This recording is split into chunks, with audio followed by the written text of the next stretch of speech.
Hi everybody, happy October. So it's a new month, which means I'm going to be going through all of my beauty empties in today's video. I have 11 items, so not as many as I have done in previous months, but still happy with the number that I finished. And I have a good selection of some hair care, some skincare, and a couple of bits of makeup in there as well actually. So I'll do what I usually do, I'll just talk you through the items and then say whether I would repurchase any of them or recommend them. Let's start off with hair care. I have 5 items. Firstly is this shampoo. This is the Redken Amino Mint shampoo, which is a brilliant shampoo. I would definitely repurchase this. I would recommend this as well.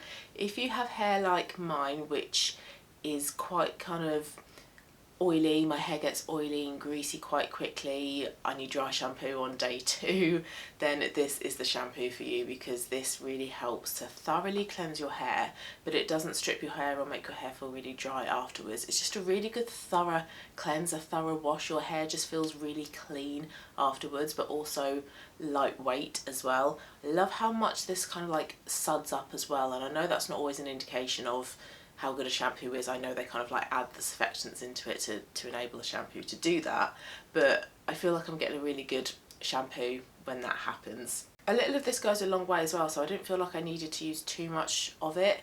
So for that reason, it felt like this lasted for a decent amount of time as well. I've heard really great things about this online, on YouTube, on TikTok, and thankfully it lives up to the hype. So this is one that I would repurchase and I would recommend. I know some people use this as like their weekly detox shampoo, but I use this as my like standard double shampoo. I'm not sure if that's right, but it didn't feel like it was stripping my hair by doing so. My hair still felt kind of fine. There was no reactions or anything, so I would continue to do that when I come to repurchasing this one. I have a couple of shampoos in my bathroom already, so I won't be buying this one for a little while, but I will definitely come back to it. A product that I use up basically in every one of these beauty empty videos that I do is a dry shampoo, Clarine. This is my favourite version of the dry shampoo that they have. This is the volume one in a purple tube. It's a really lovely dry shampoo because it thoroughly kind of cleanses my hair. It helps me to kind of extend my wash a little bit, or it just makes my hair just look a little bit more refreshed on day 2 when I need to use dry shampoo. And this one provides a little bit of a lift as well, so that helps with helping my hair to look that bit more kind of revived as well. This one is sometimes difficult to find though. This one is often out of stock, so when I do find it, I do like to get a couple of backups of it, but I am now out of my backup. The one that I have here, this is the nettle one, I think. Yeah, dry shampoo with nettle for oil control for oily hair. I like this one, but I still prefer the volumizing one. This one has a tendency to kind of dispense too much white onto my hair, and even though I have blondish hair, I do feel like I have to really work it in. So if your hair is any darker than mine, possibly don't go for this one because the whiteness does linger a little bit. I've used it today and hopefully it hasn't lingered, hopefully it looks alright. But I would still repurchase the purple one, the volumizing one. Love this one, it's my favourite. I will try to get more of this once that one's used up. So the next 3 products, you might have heard me talk about them in my monthly video where I talk about some other beauty items that I want to finish off by the end of the year, and I'm pretty sure I spoke about all 3 in that video, but if you haven't watched it, don't worry, I will talk about my thoughts about these products now. The first one is a mini. This is 25ml of the Way leave-in conditioner, which I got free with an order from maybe Look Fantastic. Perhaps I buy a lot of my beauty products from Look Fantastic. This is a really lovely leave-in conditioner. It's not as nice as the Redken one, which I have up there somewhere, or the Pureology one, but this one comes in at a good third. It's very nice. It helps to detangle my hair, it smooths my hair out. I do find, however, that I need to apply more of this because the radius, the diameter, whatever it is, of spray of this, it isn't quite as big as the Redken or the Pureology one. So I did need more of it, so I would get through it a bit quicker than the other 2. Scent wise, this smells lovely. It's such a beautiful scent, but because I would need more of it, that scent can get quite overpowering, so just bear that in mind. If your hair is any longer than mine, it's thicker than mine, you would obviously need more of this, and then you would have more of that scent. So if you are a little bit sensitive to scent, to fragrance, this probably isn't the one for you, but I really quite liked the smell. I would buy this one, I would buy the full size version, but I wouldn't buy it over the Redken or the Pureology one, but it was still a good leave-in conditioner. Next is this Rapunzel hair oil from Hair Syrup. I've had this for quite some time, so that's why it was part of my beauty products that I want to finish off by the end of the year video. This is meant to be quite good for boosting hair growth. The Rapunzel and the Rosemary are the two products from Hair Syrup that's meant to promote quicker, better hair growth. But I can't say that I really experienced that. I feel like for a while my hair has been quite stagnant at its length. I feel like it's not really kind of grown much more, and I've been using this, so I can't say that I've noticed a difference in length. Don't think I've really noticed much kind of regrowth around my scalp area as well. It's a nice oil to use, but I don't know if I've really seen enough results to want to buy it again. I saw better results with the Miel Rosemary oil, but I think I'm going to look at other products than oils to help for kind of healthy scalp, healthy hair growth instead of things like this. But this is very popular. There are lots of people that really like this, so just because I wasn't too much of a fan doesn't mean that, you know, it's not going to work for you. But yeah, I wouldn't get that one again. And I also wouldn't buy again the buttercream, also from Hair Syrup. This is a whipped hair butter that you apply to your lengths and ends. So I would put the Rapunzel on my roots. I would put on the OGX coconut oil on my lengths, and then put some of this on over that oil on the lengths as well. And I don't think I really noticed much difference. It didn't feel particularly softer or smoother. I don't see that there's much of a difference on the days when I used this and days when I didn't. So I wouldn't buy this one again. And again, this is a really popular product from them, so yeah, give it a go if you want to. Just because I didn't particularly get on with it doesn't mean it's not going to be like a holy grail product for you. So not one I would buy again. Skincare next. I have 4 skincare items.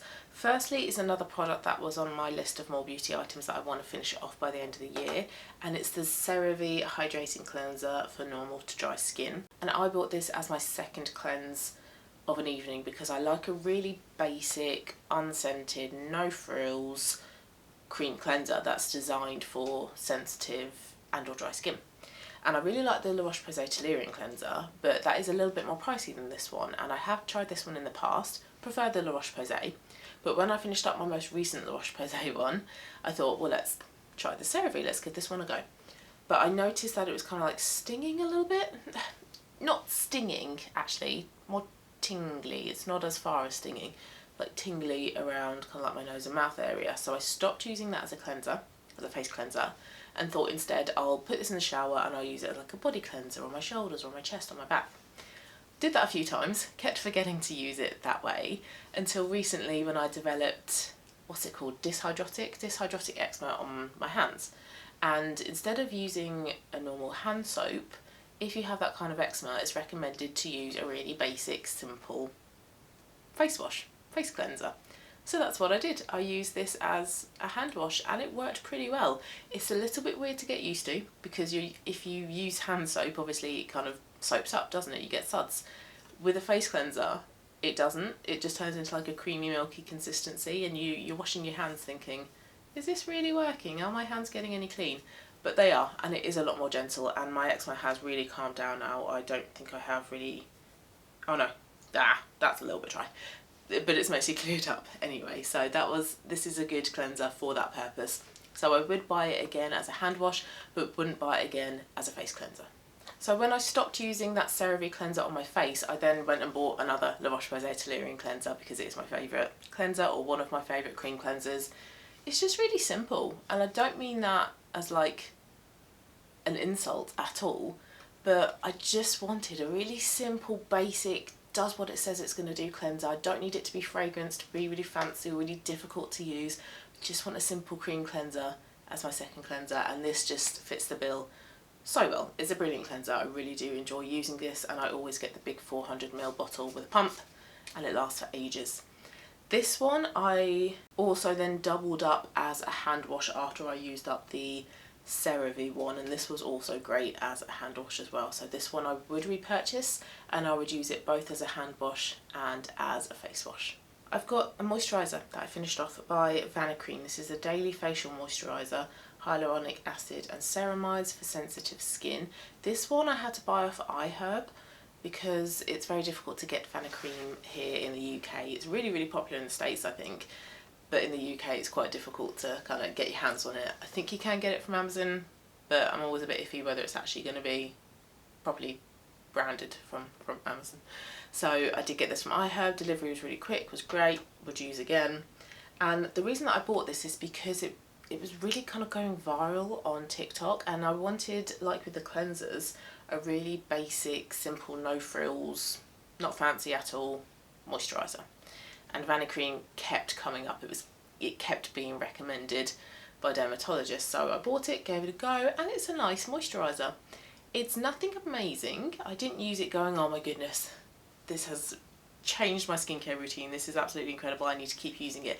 It's nice. I would buy it again. I would use it again. I would recommend it, but I wasn't as wowed as I was expecting to be wowed. I felt like I needed a bit more hydration.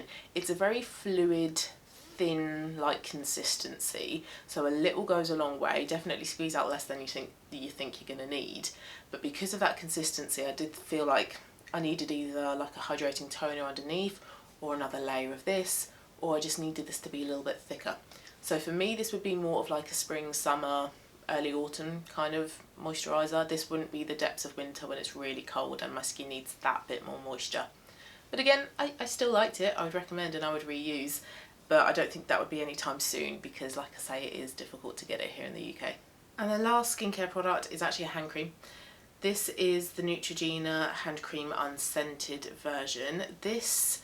I really didn't like this hand cream. It says on the front, instant relief and 24-hour moisture for extremely dry, chapped hands in just a drop.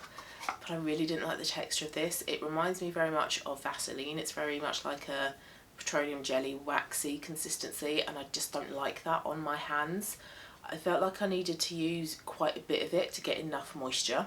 And then when you start to rub this in, it goes completely white on your hands like a sun cream would. And I just found it really difficult to sink in, to moisturise my hands.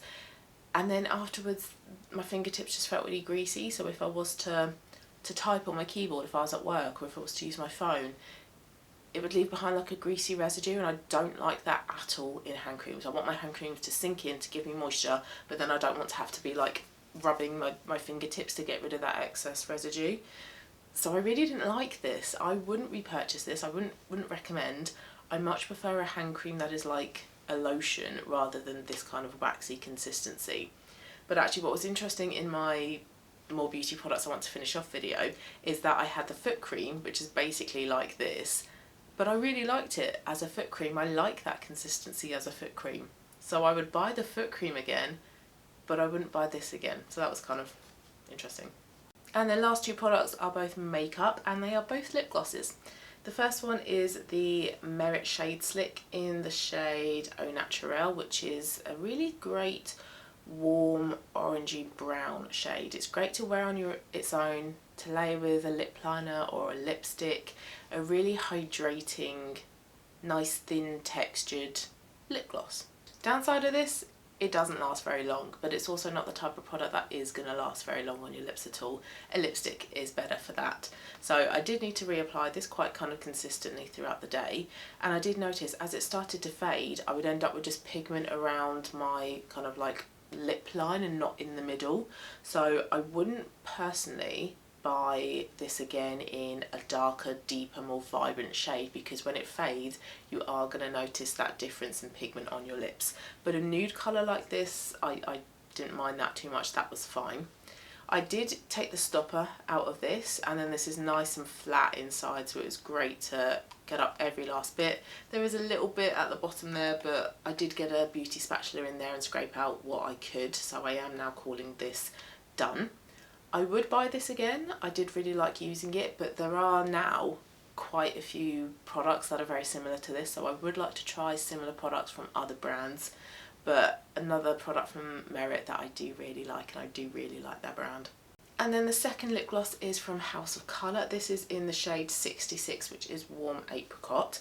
I did have a few other House of Colour lip glosses, but I did declutter them because they were shades that I didn't wear as much as this one. This one was by far my favourite.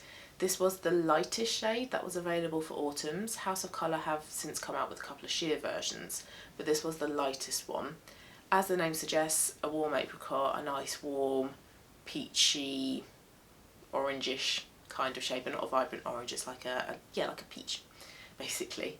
A little bit of gold shimmer in there as well, which is quite nice. It's nothing too overpowering or too shimmery. I don't really like shimmer on my lips, but I was absolutely fine with this. Didn't really actually notice it too much. It just added to the sheen. This is lovely again on its own. The colour you get in these House of Colour lip gloss tubes is the colour you're going to get on your lips, and I really like that. It really annoys me when I go to buy lip gloss, or I've done this in the past, I go to buy lip gloss thinking, yeah, that looks gorgeous. You put it on and you're like, where's the pigment? It's just a tiny little bit of a tint. With this, no, this is a fully pigmented lip gloss, and I love that about these lip glosses. So for that reason, I would highly recommend these.